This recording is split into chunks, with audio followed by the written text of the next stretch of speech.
সম্মানিত viewers, flexo মেশিনারিজে আপনাদের স্বাগতম। আপনারা যে পাম্পটি দেখতে পাচ্ছেন এটা হচ্ছে একটি এয়ার পাম্প। এটি সাধারণত বালতি থেকে মেশিনের মধ্যে কালার আসা যাওয়ার কাজ করে। আজকে এই পাম্পের ছোট্ট একটি সমস্যা সমাধানের চেষ্টা করব। এই পাম্পটি অনেক সময় মেশিন চলমান অবস্থায় বন্ধ হয়ে যায়, যার ফলে বালতি থেকে মেশিনের মধ্যে কালার আসা যাওয়া বন্ধ হয়ে যায়, ফলে প্রিন্টিং মিক্স হয়ে যায়।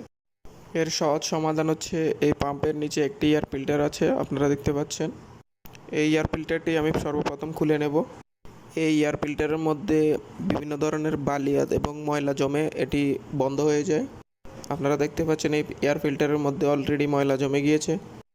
এই এয়ার ফিল্টারটি এখন উচ্চ গতির হাওয়ার মাধ্যমে আমি পরিষ্কার করব এবং পুনরায় লাগিয়ে দেব এবং আপনাদেরকে দেখাবো কিভাবে এটি আবার পুনরায় চালু হয়। এই এয়ার ফিল্টারটি আমি এখন লাগিয়ে দিচ্ছি এবং আপনাদেরকে দেখাচ্ছি কীভাবে চালু হয় এই মেশিনটি।